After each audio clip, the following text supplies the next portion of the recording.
Welcome to the do-it-yourself audiobook of What is Intuition. This is a section called Practices for Discernment. It's part 2 of chapter 7. If you're just getting started with the DIY audiobook, go to my channel. All the other chapters are there. Practices for Discernment. Various forms of creative expression help us engage with the non-discursive, non-linear, intuitive parts of ourselves. These practices support discernment as they help us decipher the symbolic structures through which we make meaning. When we draw, write, dance, or dream with the intent of cultivating intuition, we are communicating to the intuitive self that we're making an effort to learn its language. This effort gets rewarded with more fluency in the non-discursive realms. Other forms of helpful practice include anything that leads to greater self-awareness. Contemplative and reflective inner work show us the patterns of our thoughts. We learn what we think, desire, and fear, and learn to recognize the stories we tell about our experience. We weed and cultivate the garden of the mind, as they say. Within the intuitive mode, something can be true or real, symbolically or mythologically, without being specifically, literally accurate. This again points to the need for a process that encourages us to trust non-discursive content as meaningful. It also calls for the need to feel our feelings and especially to know ourselves. The discernment pillar invites us into exploration, experimentation, and often moving slightly out of our comfort zones. 3 themes characterize the practices for discernment: mindfulness and paying attention within, for developing self-awareness and for getting better at recognizing our tells, feelings, thoughts, proclivities, etc. We've already talked about how meditation works to cultivate the witness consciousness. Journaling is another form of self-reflection that can help you learn about your own mind. Experimenting or researching to learn our own unique intuitive style. Acting on intuitive hits and observing what happens, you might keep an intuition journal, recording successes and failures. Make the intuitive body into an ally in consciousness. Be curious about what yes and no feel like. Practice recognizing what resonance feels like. Creative expression. Communicating and interpreting our non-discursive experience. Speaking or writing about what your intuition reveals, or using poetry or painting or some other art form. You might look for a listening partner, someone trustworthy who also values these kinds of experiences. Together, you might find yourselves creating language for what you mean in new and interesting ways, even if you previously thought the experience was not languageable. Keeping an intuition journal. As you take on this praxis of connecting more deeply with your intuitive nature, take notes. Keep a record of what you notice, what you make of it, and the outcomes of any action you take as a result. By paying attention to what happens, we can create a record of evidence to review as we work to make sense of the experience. A lot of the time, people don't realize they've had an intuitive hit until later. Only then can they point to the experience and say, "Ooh, so that was what it was." To cultivate intuition, it's helpful to track the sense of intuition as it arises. I describe this as building a bridge to that experience. If you can map what it felt like in retrospect, you're better able to recognize it in real time the next time. We keep an intuition journal to record intuitive awarenesses so we can look them up later and even confirm whether they were accurate. The journal becomes a track record of successes, failures, missteps, and nuance. It becomes a bridge to our previous insights and helps us connect intuitive experience and our subsequent actions.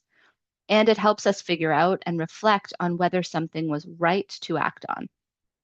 Keeping a record this way lets us look back and see the process of our development. And over time, we build our own vocabulary and narrative of intuitive experience. This is what it felt like just before this happened. This is when I realized it, but I didn't admit it to myself until later, and so on. This practice works on a second level because of the recursive feedback loop of attention. By keeping a journal, we maintain the intention to record intuitive hits. Because we know we're going to be recording any and all intuitive experiences, we become more alert to intuitive experiences as they happen, and will likely notice many more of them. Free writing. Free writing is a way of journaling with the intent of letting the subconscious speak. We put the pen to the page and let it fly. When free writing, try to write without stopping until a self-imposed limit, whether a certain number of pages or a certain number of minutes. Free writing helps cultivate heightened awareness of inner states, assumptions, and experiences.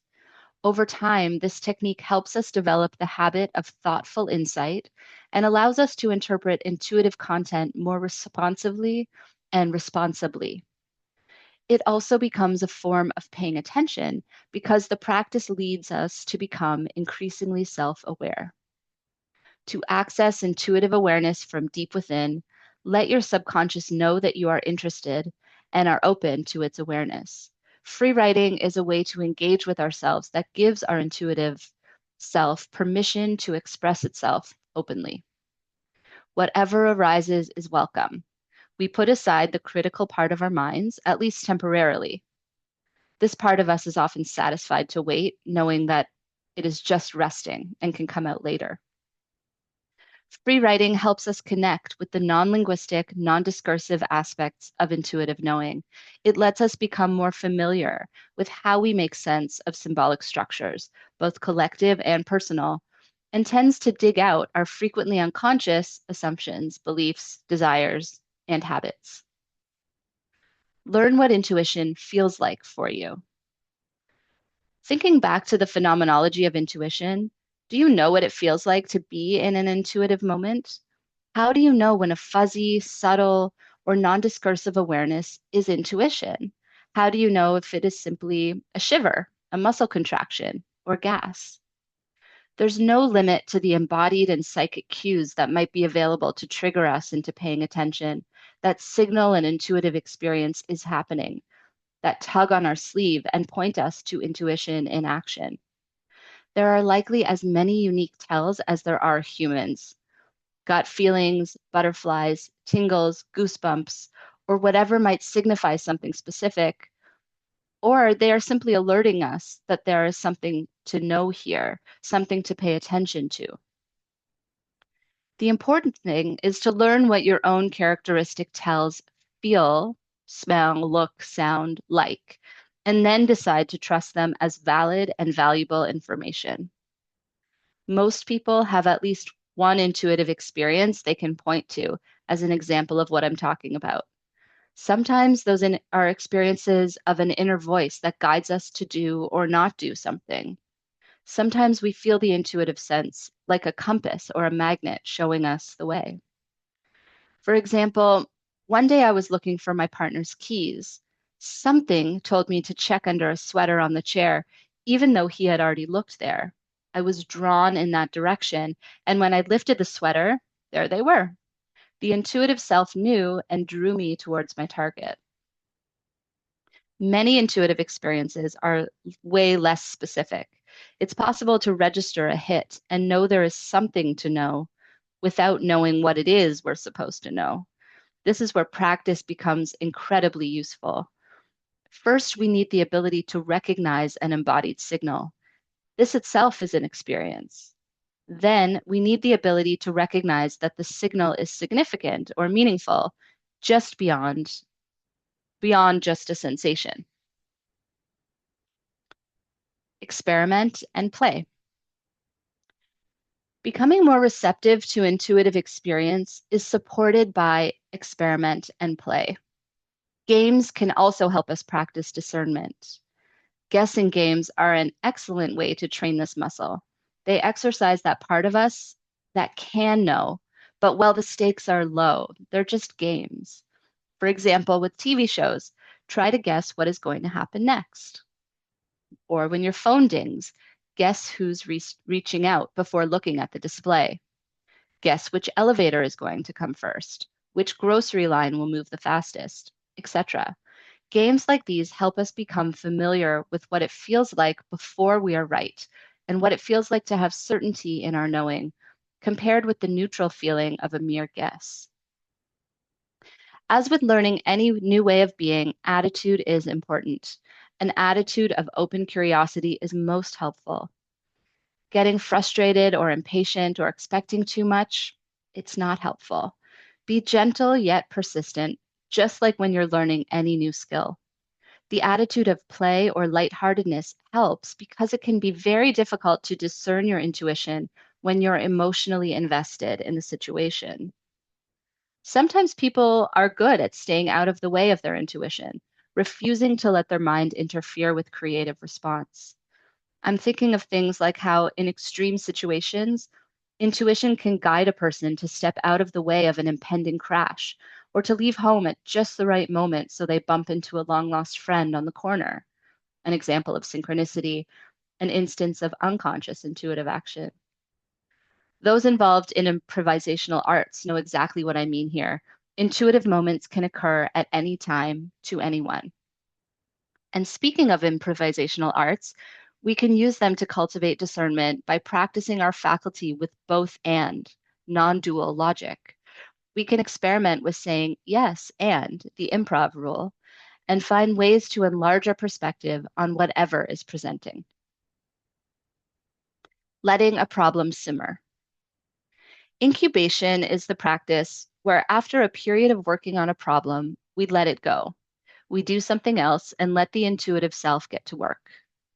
Adopting a receptive attitude intentionally and taking the directed mind out of the equation yields interesting and surprising results. There's a story about Auguste Kekule, the organic chemist who discovered the molecule structure for benzene. Famously, the benzene structure is a ring, and it's said to have been revealed to Kekule in a daydream reverie. The insight arrived in the form of an image, the Ouroboros, a snake eating its own tail. Kekule allowed this insight to inspire his thoughts about the problem, not in a literal signifying way, but in a symbolic, imaginative way, and it led him to his discovery. Here we can see the structure of discernment at work. He needed to first accept the image as potentially meaningful, and then figure out how it connected to the situation at hand. Kekule's moment of insight didn't come out of the blue. He had already been working on the problem and had set it aside for the time being. This example of incubation highlights the need for rest and for leisure. Taking a break is a well-known strategy among artists and high-level executives alike. Discernment, interpretive insight, requires space and time. For our intuition to be in good shape, the mind needs downtime to float or wander.